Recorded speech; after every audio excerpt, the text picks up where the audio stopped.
guys, it's me, Miss Fry. Guess what? Yay, but also, it just came in the mail.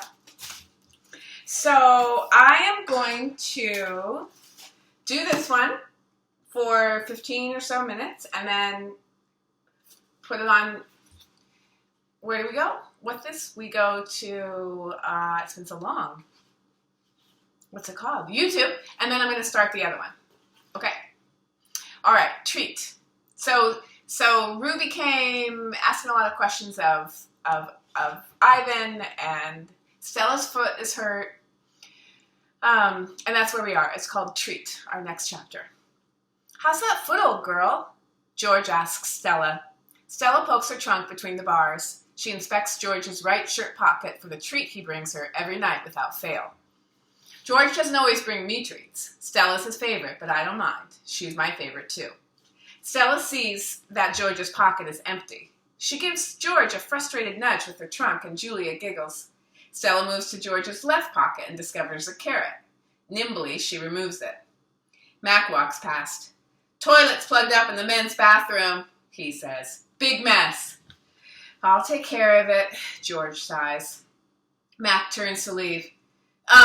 Before you go, Mac, George says, you might want to look at Stella's foot. I think it's infected again. Oh, wrong person. I'm sorry. I wasn't paying attention. Mac turns to leave. Before you go, Mac, George says, you might want to take a look at Stella's foot. I think it's infected again. Darn thing never heals up right.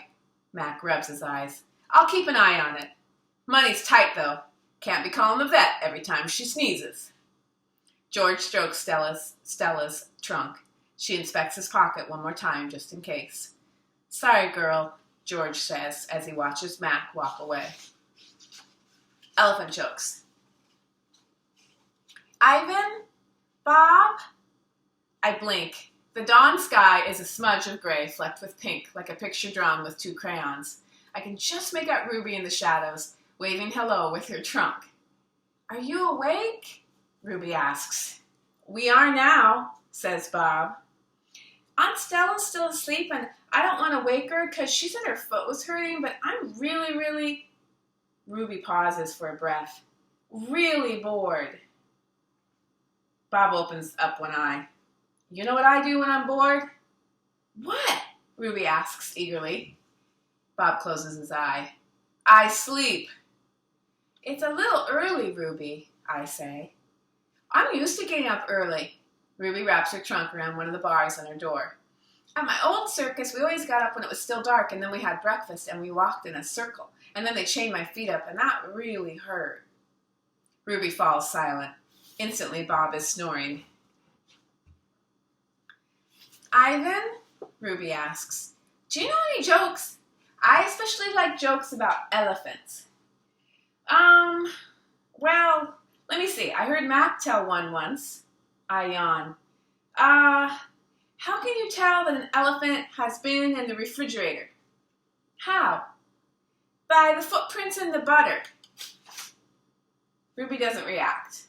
I sit up on my elbows, trying not to disturb Bob. Get it? What's a refrigerator? Ruby asks. It's a human thing, a cold box with a door. They put food inside. They put food in the door or food in the box? And is it a big box? Ruby asks. Or a little box? I can see this is going to take a while, so I sit all the way up. Bob slides off, grumbling. I reach for my pencil, the one I snapped in half with my teeth. Here, I say, I'll draw you a picture of one. In the dim light, it takes me a minute to find a piece of the paper Julia gave me. The page is a little damp, and it has a smear of something orange on it. I think it's from a tangerine. I try my best to make a refrigerator. The broken pencil is not cooperating, but I do what I can. By the time I'm done, the first streaks of morning sun have appeared in flashy cartoon colors. I hold up my picture for Ruby to see. She studies it intently. Her head turns so that one black eye is trained on my drawing. Wow, you made that? Is this the thing you were telling me about before? Art? This picture. Sure is.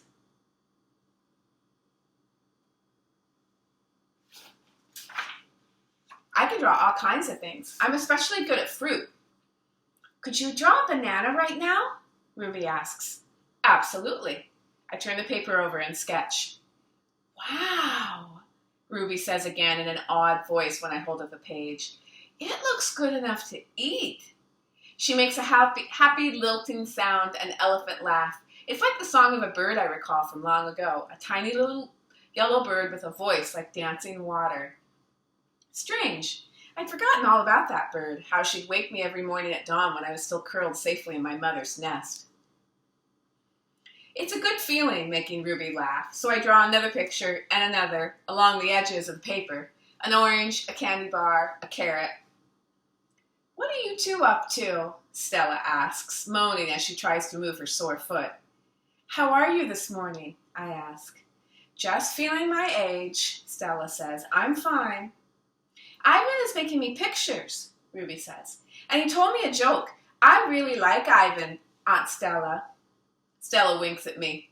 Me too, she says. Ivan, want to hear my favorite joke? Ruby asks. I heard it from Maggie. She was one of the giraffes in my old circus. Sure, I say. It goes like this. Ruby clears her throat. What do elephants have that nothing else has? Trunks, I think, but I don't answer because I don't want to ruin Ruby's fun. I don't know, Ruby, I reply. What do elephants have that nothing else has? Baby elephants, Ruby says. Good one, Ruby, I say, watching Stella stroke Ruby's back with her trunk. Good one, Stella says softly. Children. Once I asked Stella if she'd ever had any babies. She shook her head. I never had the opportunity. You would have made a great mother, I told her. Thank you, Ivan, Stella said, clearly pleased. I like to think so.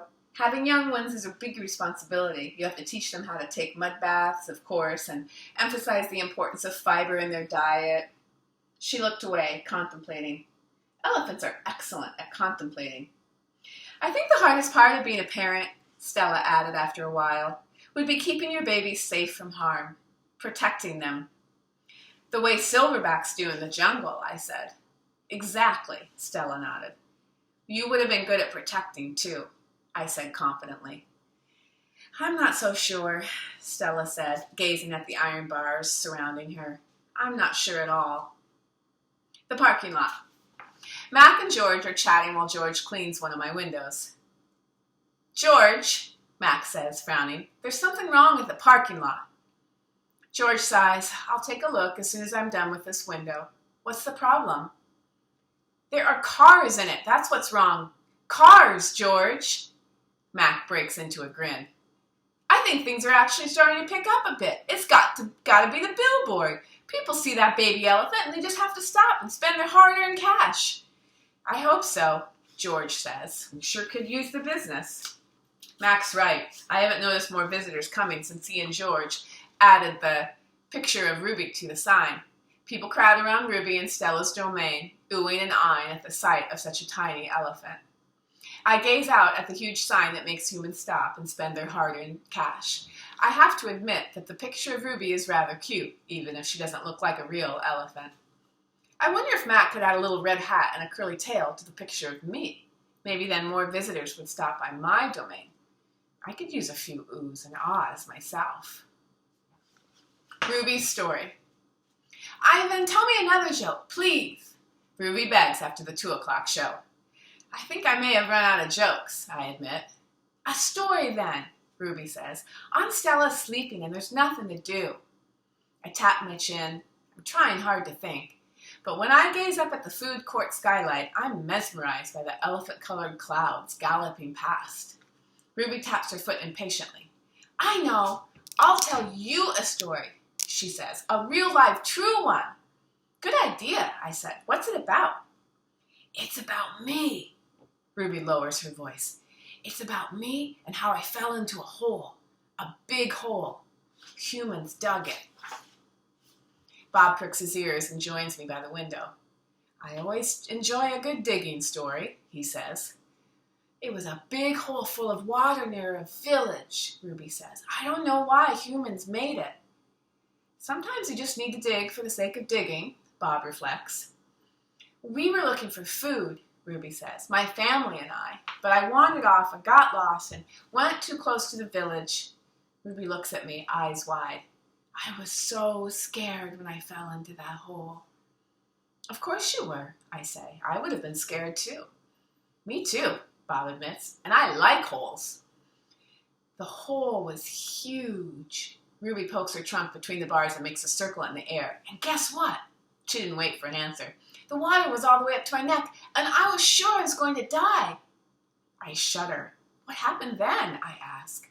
I'll tell you what happened, Bob says darkly. They captured her and put her in a box and shipped her off, and here she is, just like they did with Stella. He pauses to scratch an ear. Humans. Rats have bigger hearts. Roaches have kinder souls. Flies have... No, Bob, Ruby interrupts. You're wrong. These humans helped me. When they saw I was trapped, they grabbed ropes and they made loops around my neck and my tummy. The whole entire village helped. Even little kids and grandmas and grandpas, and they all pulled and... Ruby stops. Her lashes are wet, and I know she must be remembering all the terrible feelings from that day. And they saved me, she finishes in a whisper. Bob blinks. They saved you? He repeats. When I was finally out, everyone cheered, Ruby says. And the children fed me fruit, and then all these humans led me back to my family. It took the whole day to find them.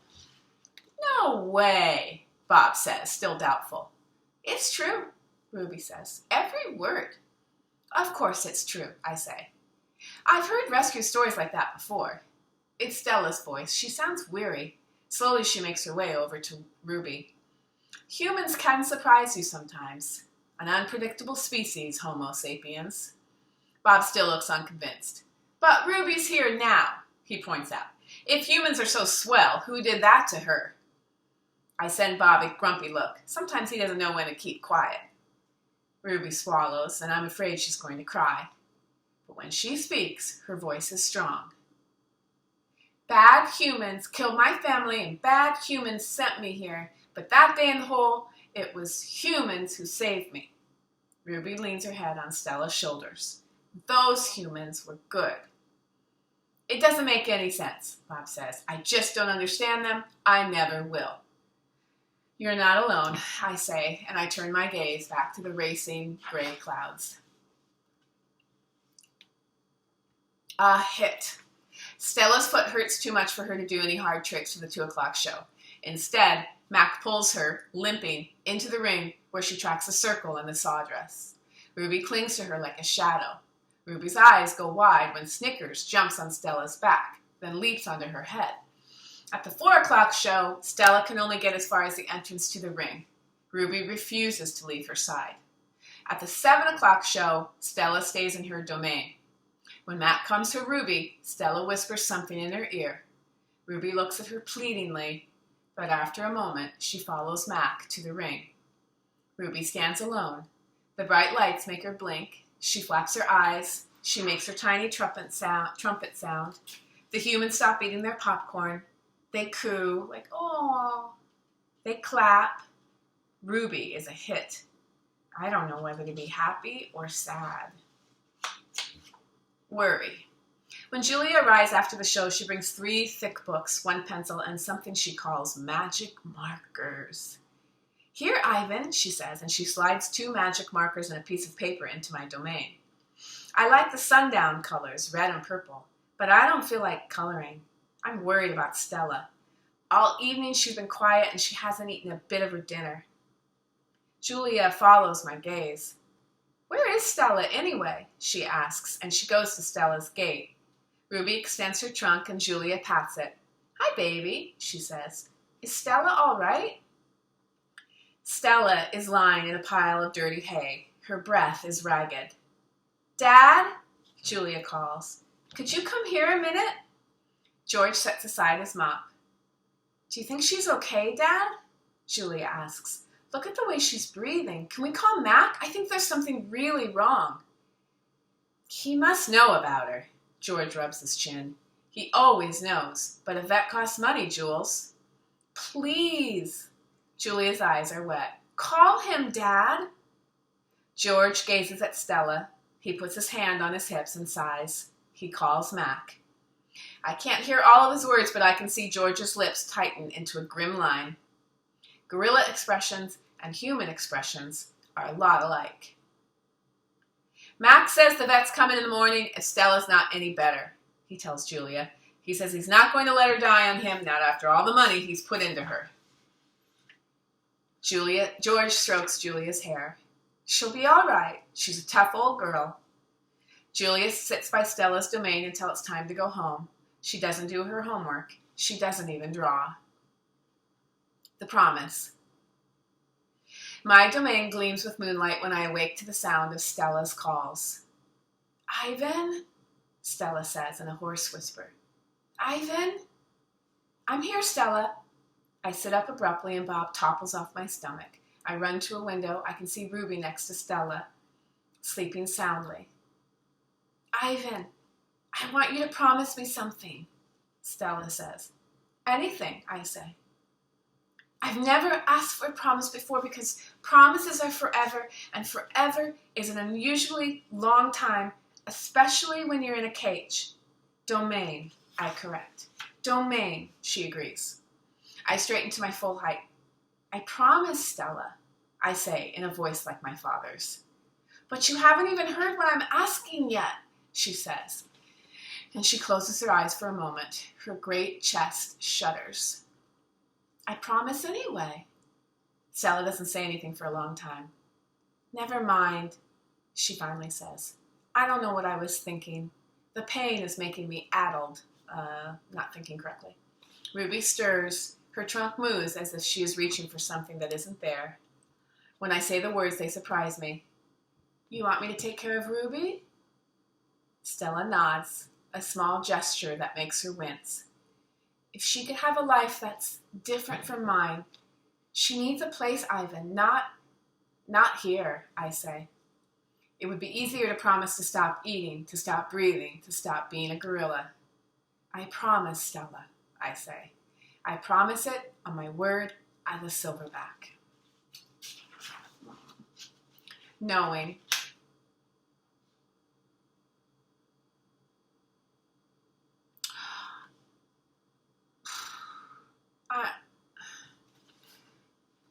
I don't know. I didn't think this was coming. Before Mac, before Bob, even before Ruby, I know that Stella is gone. I know it the way you know that summer is over and winter is on its way. I just know.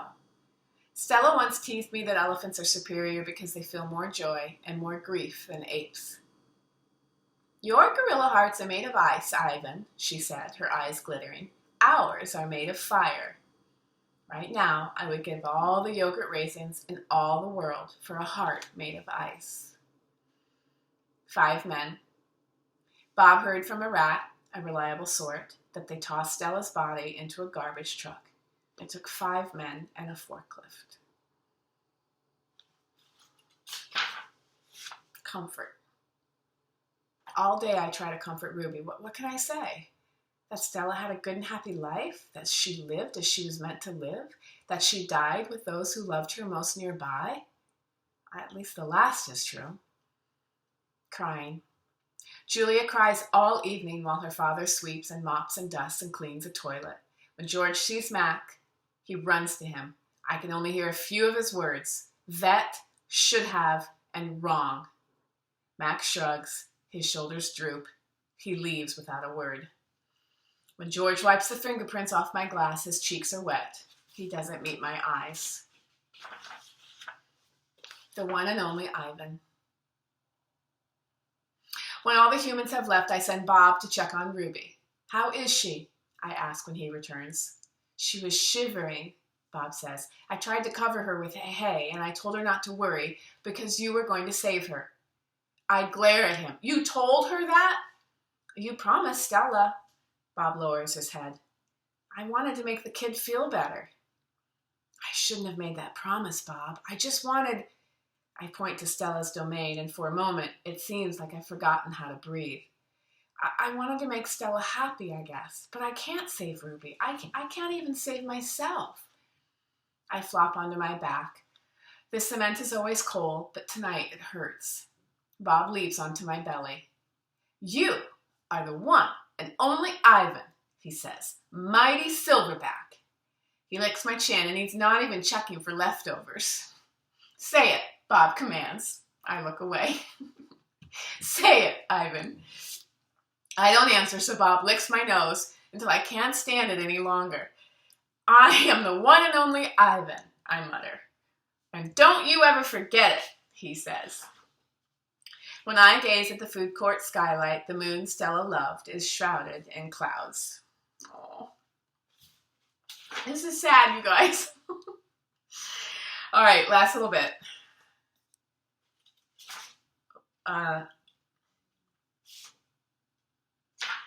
Once upon a time. All night, Ruby moans and sniffles. I pace my domain. I don't want to fall asleep in case she needs something. Ivan, Bob says gently, get some sleep, please, for your sake and for mine. Bob can't sleep unless he is on my stomach. I hear a stirring. Ivan, Ruby calls. I rush to my window. Ruby, are you all right? I miss Aunt Stella, Ruby sobs. And I miss my mom and my sisters and my aunts and my cousins too.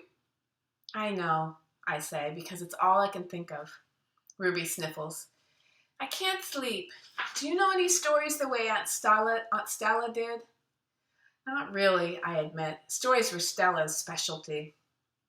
Tell me a story about when you were little, Ruby pleads. She puts her trunk between the bars. Please, Ivan? I scratch the back of my head. I don't remember things, Ruby, I admit. It's true, Bob says, trying to be helpful. Ivan has a terrible memory. He's the opposite of an elephant. Ruby lets out a long, shivery breath. Oh, well, that's okay. Night, Ivan and Bob. I listen to Ruby's soft sobs for long, horrible minutes. And then I hear myself saying, once upon a time, there was a gorilla named Ivan. And slowly and deliberately, I try to remember. Oh, I'm so sad.